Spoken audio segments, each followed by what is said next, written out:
And we're alive. Hello, my friends. My name is Evelyn Joy, and welcome back to my channel. We're going to say a quick prayer for those affected by hurricanes Helena and Hurricane Milton.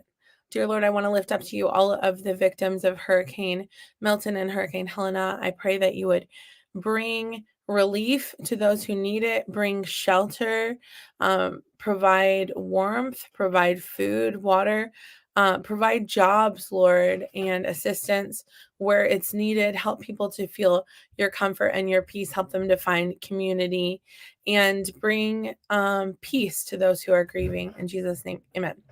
All right. I've got a lineup of videos to show you guys today. I thought we would start off with a cool cooking hack when you have no electricity. I love this so much. Let's go. It happens anytime, especially during hurricanes and storms. This is how you cook without power. Grab a baking sheet of any kind. Grab some aluminum foil and cover the baking sheet. You'll need tea candles. Take your tea candles and sit them on top of your baking tray lined with foil. Then light.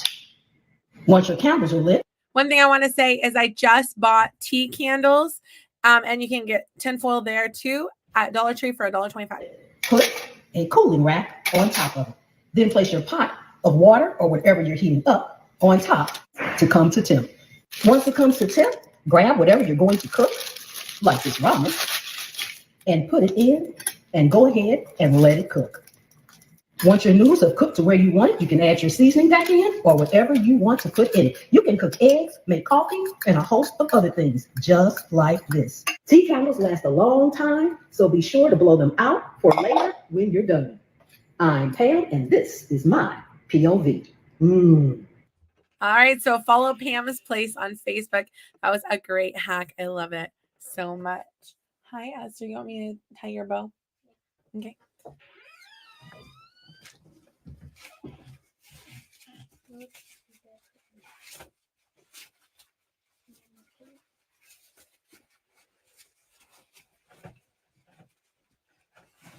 There you go, best friend. All right. Next up, we are going to listen to a gentleman with the ministry that he has started, and hear what he's up to, helping provide for people's needs. Let's go. Hey guys, Mike Southern here. I appreciate you guys. Let me say it again. I appreciate you guys. Guys, today I'm up at my shop, Mount Airy Polaris in Mount Airy, North Carolina, where the Amazon. I'm just showing his Cash App here is Dirty South Mike, and his wife's Venmo is Anna-Southern-1, and the last four of her phone number is 6857. Amazon truck. If you want to help with some fuel for their truck ministry, okay? Let's keep rolling in, and thank you.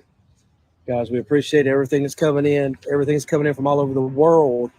People are sending donations via Amazon. So, guys, I appreciate you guys doing that. So we've got a volunteer. The locals know him as the guy in the big black truck from Georgia. Okay, he is finding communities that have not been reached yet, and he is doing this daily. And he's taking these supplies directly to them. He would like to remain anonymous. So, guys, we need diesel fuel. We need to support his truck. I'm gonna put my Cash App in the comments or in the post. So if you guys could help me keep him on the road. Yesterday, he found a community that hadn't been touched, and he has made it his mission to find everybody he can so we can get these supplies to him. So, again, you can ship to Mount Airy Polaris, 1995 Rockford Street, Mount Airy, North Carolina. You can Cash out below so we can keep his diesel truck on the road. And if you see the big black truck with the guy from Georgia, wave your hand at him. 100% volunteer.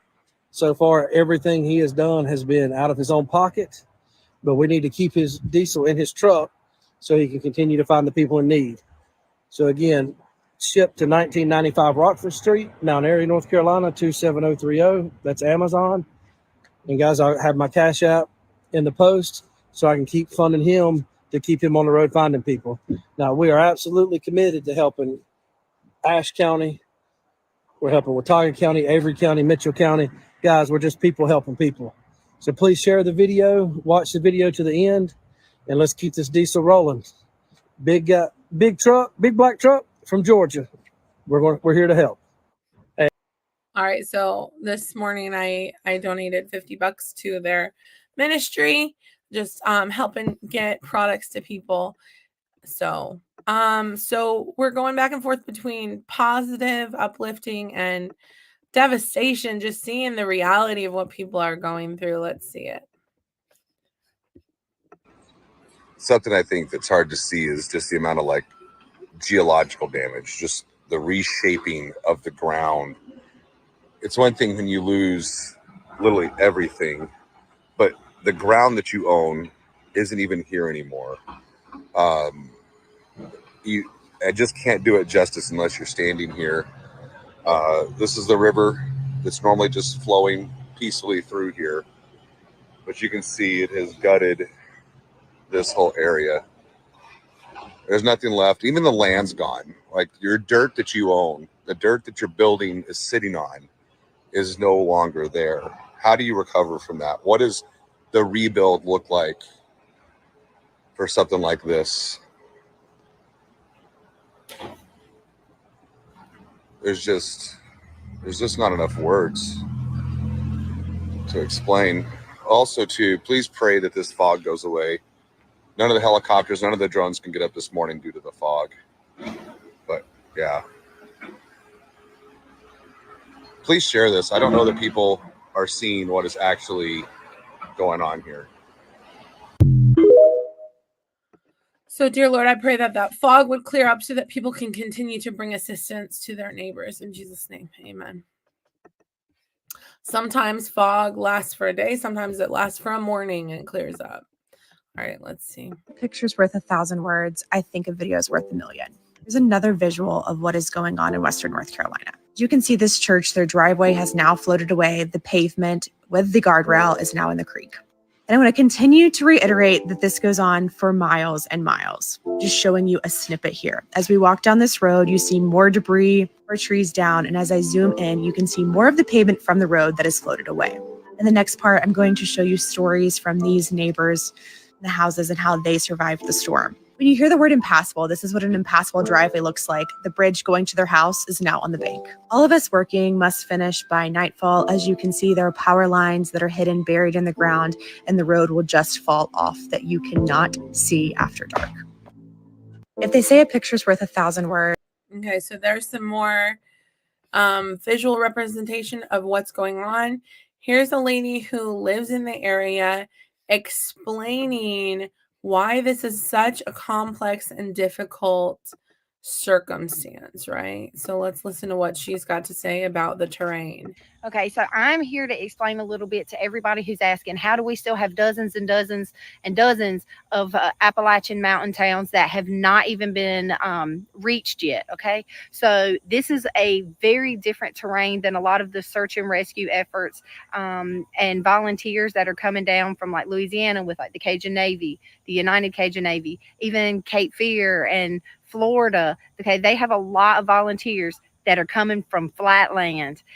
We have elevations up to 2,000 where some of these people are still stranded, still need our help.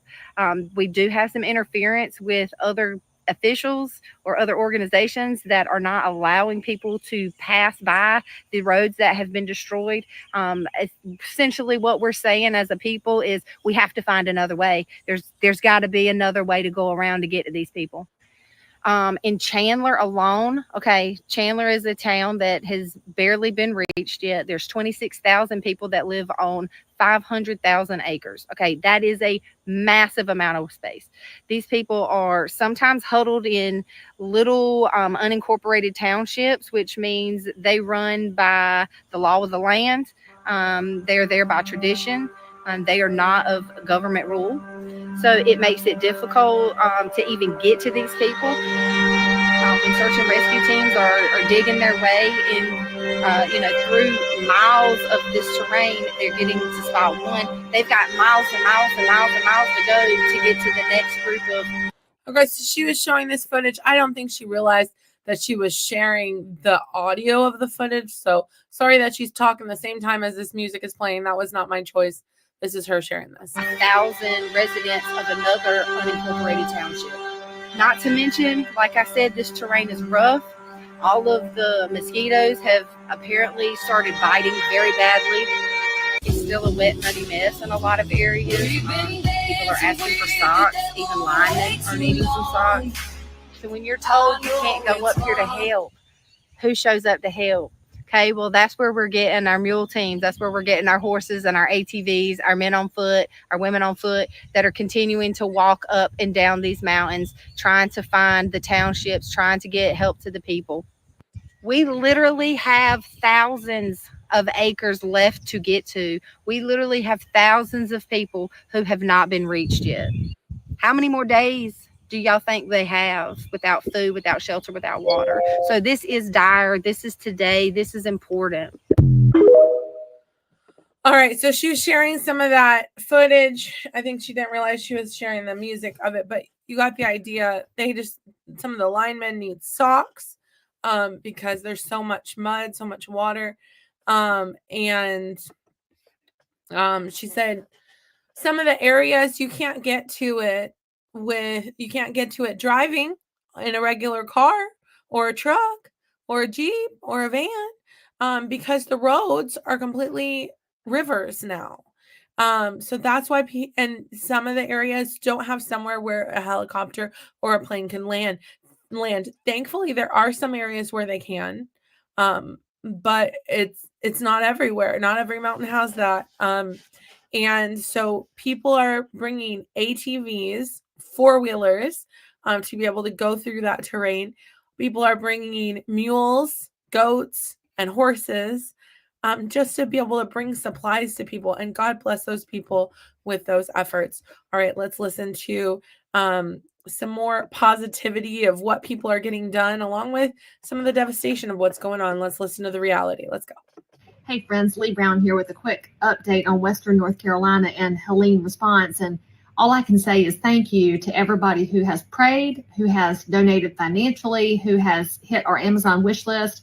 Boy, howdy, have y'all showed up. And it has enabled our communities to get a start. It's not over. It's just a start because cold weather is hitting. There will be no Christmas tree cutting in the mountains. There will be no visits to Biltmore at Christmas. Our neighbors are going to need us continually.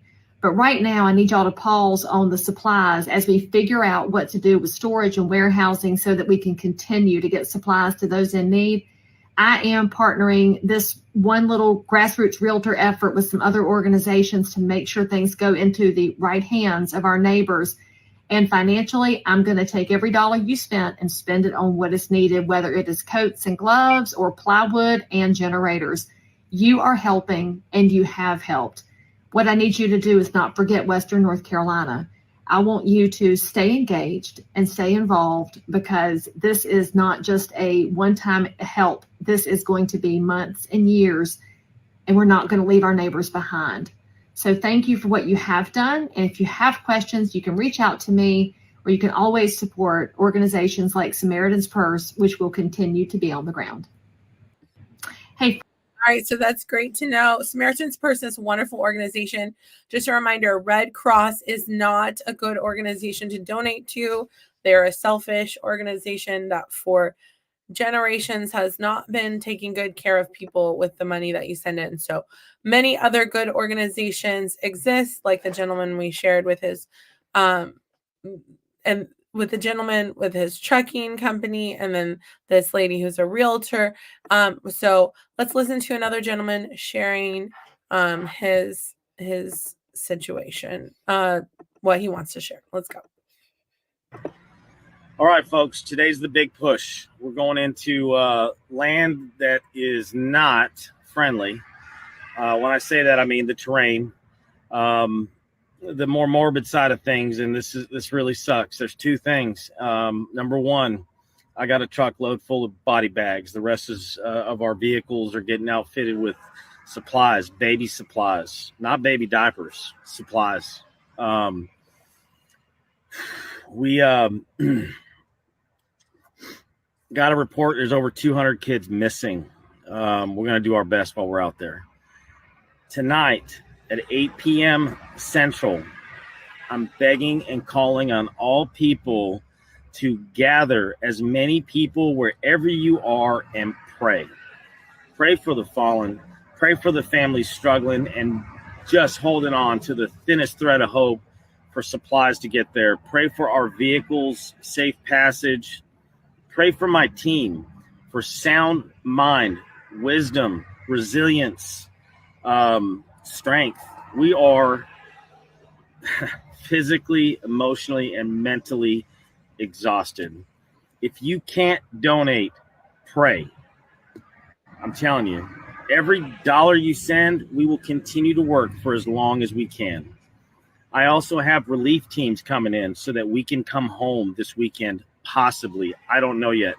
But I have more and more teams from across the United States coming in to be a part of Team Warhawk. So the more you donate, the more I can keep teams going in and helping, and I can keep them rolling while we get the much needed rest we need. Okay, so on TikTok, he is Warhawk Service Dogs, if you want to look him up to find out his information. But we're not going to stop. We're already outlining more logistic support from months on end. As long as you continue to help, we can keep doing it. Sure do love you. So again, that was Warhawk Service Dogs. So here's a little bit more about weather modification. Let's listen. Cloud seeding is the most common type of weather modification, and it has many different techniques and applications. Today, it's mostly used to increase rain and snowfall, reduce the size of hail, and reduce fog at airports. Traditionally, cloud seeding has been done from the air. So airplanes have had racks on them where these same flares are positioned on the airplane, and the airplane flies into the storm. So in order to reduce the cost to the client and reduce our carbon footprint, we've been able to station these on the ground. Now, we can do this in places where weather permits. Behind a barbed wire fence designed to keep away curious cattle, the cloud seeding gear awaits the right kind of weather. So these are referred to as AHOGs. That stands for Automated High Output Ground Seeding Systems. We've got three primary components of our equipment here. The first is the control module that you see behind me. Then we have our actual cloud seeding flares. The cameras for security. It also helps us observe weather conditions in real time and make sure that all of the equipment is operating correctly during a storm. Inside these canisters are the flares with the seeding agents. The canisters are used as spark arresters, so they prevent sparks from reaching the ground. So we pull off the spark arrestor, you can see the flare inside. The ignition of the flares are controlled from the control module that's behind us. So the white triangle there is a cell service modem, and then the solar panel keeps us powered. Inside we have a battery and then a control board. So the control board interacts with the software. We're linked or synced with software in Utah currently, and that allows us to fire or ignite any of the flares from that remote location. Because of the lack of clouds and proper wind conditions, today is not a good day for cloud seeding at all. But Garrett and his team are going to light a flare for us anyway, so we can show you how it works. There's just one small problem. The battery in the control module died shortly before we arrived, but it's nothing a little jump start can't fix. After a little juice from Garrett's truck, it's time to set off the flare. The primary seeding agent in this is silver iodide. Silver iodide is a simple compound. It's polar in nature like water, so there's chemical properties that help attract water molecules to silver iodide. It's also structured molecularly similar to ice. So it helps generate or helps spawn the generation of ice buildup, and then that becomes a hailstone or a snowflake that falls here primarily as rain. So one flare like this has billions and billions of potential sites for that water to congregate around. We'll launch them in sequences. We watch the radar to see when bands of the highest concentration of liquid water are passing above us in the clouds, and we try to target those high concentration pockets in the storm systems. We'll launch between 3 and 20 flares for a typical storm.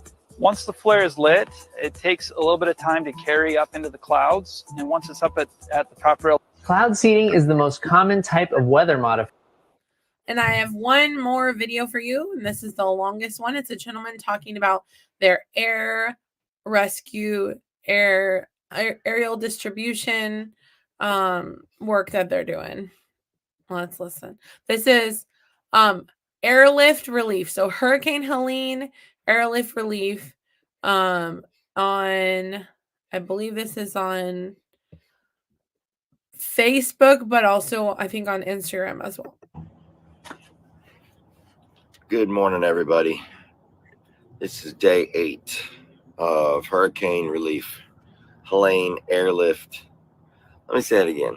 Hurricane Helene airlift relief. A week ago this morning, we started this effort on about 6 roundtables, and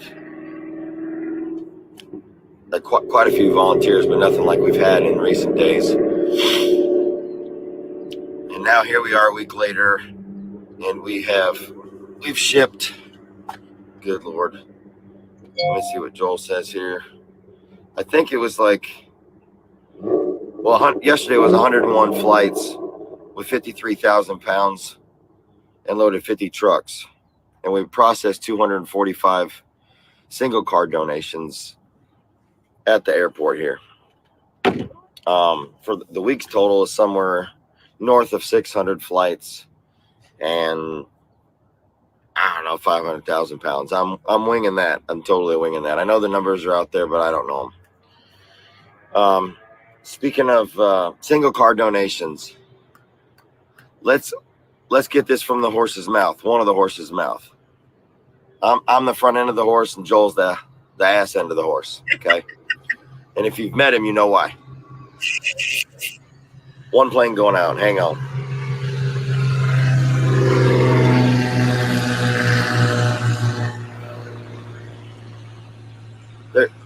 We made a post yesterday saying that we were ceasing donations at 12 o'clock noon. And you guys have to understand, the donations coming into our hangar is like a fire hose, and you're trying to plug it with a pinky. So we had to start to slow down like that because we knew we would still be getting donations by 6 o'clock last night. Well, at least that's what we thought. They kept coming in until 8 o'clock last night. We don't want you to stop giving to our neighbors. What we need you to do is we need you to take them to designated drop-off zones like Lake Norman Air Park at Ray City Flight Operations down in Mooresville. They've got a place you can drop stuff. Statesville Collision Center has got a place you can drop stuff. It's my understanding the fire departments around Statesville have drop locations. Our operation here is really foobarred the traffic on Aviation Road and Airport Road. People can't get to work at the race shops, and people can't get to work over here at Carolina Aviator Technical Services. Yeah, I'm not real couth. But so we've got to alleviate this traffic problem. We're okay with the big U-Hauls coming in, the big box trucks, the tractor trailers, because that's bulk volume in a short amount of time with minimal traffic, okay? And what we have to do is we have to downsize the airport operation and take it to a warehouse, basically, where it's a lot more conducive for what we're doing. I had a talk with all the volunteers last night after Joel was preaching to them and giving them the numbers, and we have to keep on giving them survival gear, but let's face it, this is October. What happens in October up at the mountains? The leaves change, it gets colder, and we have to start transitioning into a deal where we start giving these people clothing. And I don't mean the crappy stuff out of your closet. Come on, you guys, would you want that? No, we need to go to the stores. We need to buy brand new blankets. We need to buy, a bunch of jeans, maybe some shoes of all sizes, shirts and sweatshirts of all sizes. Let's use some common courtesy and some respect for these people. They've already been through hell, don't you think? I mean, right now, today, if I'm going to start the day off kind of rough and rugged, see my jeans? I like these jeans. They're comfortable. I've had them since 2000. They're comfortable. But right now, it's been a week since all this happened. Nature is taking over, okay? And I don't mean just the houses and the trees. I mean the deceased. And the deceased are packed into the tree piles that were made going down the rivers. I mean, I can't emphasize how much the guys are coming back and the girls are coming back and saying how bad the smell is and the quantity of debris. There's a young man named Darius that came last night. Now, man, you guys, this kid, we all make fun of the younger generation, but this boy is if he's 20, I'd be surprised. Darius, he's got friends and family up in that area, and we sent him up to Burnsville on Tuesday. And everybody else has gone up there and come back, and up there and come back. And they went up, and Darius and his boys went up there in trucks, and they stayed. They didn't get back till last night. They went up there, they stayed, they helped people out. They took a bunch of video and pictures, not to post. So hats off again. That's very respectful, Darius. He's not looking for glory and TV time and TikTok time and walking around doing selfie videos, which to me is annoying as hell. I can't stand it. He goes up there, him and his guys, and they go to the hardest places of Pensacola, Frank, Lansing, Burnsville, of course, because he's from around that area. He's got friends up there in that area. And they stayed and they helped. They moved stuff. They cut trees. This man up there, I said, "Where'd you sleep?" He said, "This man had a cabin." And so they slept in this cabin. And well, he said he didn't sleep much. He said because the quiet at night is eerie. He goes, you can hear everything. He goes, the animals are coming out. The animals can smell the deceased as well. He goes, and that's really, really heartbreaking. Again, no electricity, no food, no water, no gas. There's only a few gas stations that actually work, and they are spread out far and far between. And when there is, it's like Katrina. It's a line down the road, and your minimum, you get like a minimum of $50 worth. You know what I mean? And those gas stations are running on generators too. So they stayed up there, and the videos that he brought back are not being. There's no justice on TV, and there's no justice really on some of the videos I've seen. Like he had a GoPro and was holding it, and he was going down the roads, and the roads, they're washed out like right at the double yellow line, and he's having to drive on the left side of that, and right straight down is the new creek. It's the gravel that it stirred up, and it's abandoned cars, and it's a fire truck, it's a washed out bridge, or it's a home.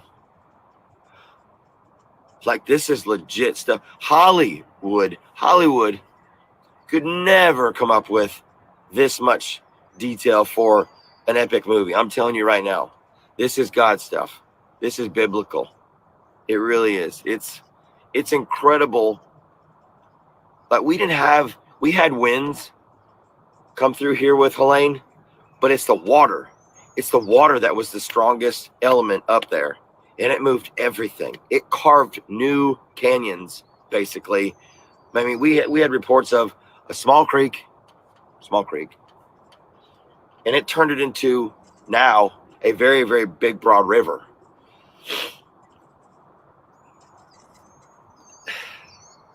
My brain is processing the videos and the pictures that he showed me right now. You just saw my brain have a pause there for just a second, because all I could think about was what he showed me in these videos. A bus got picked up sideways and rolled into a church, and it's implanted in the church now. I saw that. Going back to the bad part of the discussion, the deceased part. So now what we need for donations and drop-offs is Vicks Vapor Rub, Vaseline, essential oils, rolled up earplugs to put up people's noses, and a bunch of mints. You know, like hard shell, hard case mints. Not ones you have to take wrappers off. Ones you can pop the top and pop a mint in your mouth, because the smell is so strong, you taste it. It's connected to your sinuses. All this is connected up inside your head, where you can smell it, taste it, all of that. And all these people are going to go up there, and they're going to be surrounded by this all day long, which is just another reminder of how good we all have it down here. We really do. I don't want this to stop, this operation to stop, because I know how badly they need us up there. But this was only meant, our operation here, Operation Helene Airlift Relief, was only meant to be a first responder, quick action, fast attack process. And it's grown into an entire hangar 1 week later, because guess what? We're not getting any help from, you know who? FEMA. Which I'm sure most of us aren't surprised by. They suck. It should be a handoff. It really should be. We should be saying, hey, this is what we've done. Here we are. Let's pass the torch to you guys, big brother, and you guys take care of the people. But no, if you're up in the mountains and you're hearing me, you're damn near almost on your own, and you're going to have to rely on your neighbors and yourselves, and you're going to have to be smart and intuitive. You're going to have, I saw a cool video my brother up in Indiana sent me. Hey, Chris. Hey, Brandy. Hey, Noah. Hey, Charlotte. Chris sent me a video of this guy that takes these 2-gallon sprayers from Home Depot and Lowe's, spray paints them flat black, fills them up with water, sets them in the sun for the day. And then when you get done working and you've sweated your guts out and you've spent everything you've got, at least you can take a hot spray shower. Brilliant. Absolutely brilliant. We need ways for them to filter their water. Man, a big ask, and this is a big ask, generators. They're not going to have infrastructure for a long, long time. One of the videos that Darius showed me was electrical poles. You know how they got the T's at the top and the pole? Man, the water came through so fast last weekend. It just sheared the pole off, and the T part is still up hanging in the wires. Speaking of that, some of the trees are scarred at 20 and 30 feet high. There's scars where other trees came through and hit that tree and ripped the bark off, or a car hit it and ripped the bark off. It is that bad up there. I can't stress that enough from the pictures and the first-hand accounts that I'm getting from our drivers that have been up there. We have to start. I think we have 3 planes scheduled for today. Right, just 3. We did 100. I gotta have some wake up juice. So hats off to Advocare and this stuff called Spark. I've been drinking this for a long time. I don't drink coffee, but this wakes me up in the morning. So if you hear this at Advocare, thanks corporate. But we're gonna do 3 planes today, I believe, 3 big ones that can carry a big payload. I'm sorry. I've cashed this out. We have to scale this back because the FAA was here yesterday. And, yeah, they weren't helpful. Just the presence slowed me down. I was trying to get addresses to Cali to send to our ground trips, and it was like bothersome. But we all know how that works. But anyway, we're scaling that back because we had too much traffic in the area. And it's not us. Unfortunately, it's a lot of GA traffic, general aviation traffic, that is east of 77 here, and going and doing sightseeing and looky-looing and all that stuff I talked about yesterday. Totally inappropriate, unhelpful, absolutely astounding that I was seeing videos of that. And shame on all you guys that were in your GA planes yesterday flying over there to take a look and weren't part of the rescue mission. You should have been parked over here loading up your planes and helping us out is what you should have been doing. So we have to scale that back. We just have to, you guys. Don't be mad at us. This wasn't meant to go on for a week. It really wasn't. It was supposed to be like 4 days, maybe 5. Here's day 8. Okay. We have 100 volunteers that are absolutely cashed out. They used up their vacation time. They're not getting paid. Sorry again.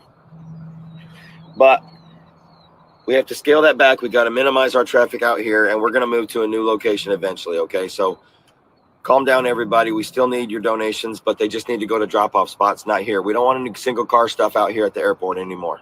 Some people aren't going to hear us on this video, and that's fine. But please, no more single car donations out here. Go to Lake Norman Air Park, Ray City Flight Operations, Statesville Collision Center, anywhere you know. Beulah Baptist Church, maybe everybody out there can confirm or deny that. I'm not really sure in the comments. the fire departments. And if you don't know one, just ask around, try to find one, please, and put them in big box trucks or big trailers, horse trailers. Had a lot of horse trailers come out here. We're going to keep on digging. We just need to scale back a little bit. Need my life back. Everybody needs their life back. You know, I have a real job. I got clients that are asking me to come and do my job. Okay. None of this is, I've never been disaster relief guy. Never been that. But I got to get over the hangar. It's 7:30. We like to ease into the day. The hangar doors will open up at 8 o'clock for all you big trucks that are coming. And to answer everybody's question, the Cougar is the model of my airplane. Okay. Sorry, ladies. I was wondering why his shirt said that. It had to do with the model of his airplane. That's so funny. All right, well, we're gonna say another prayer and finish up. That was my last video.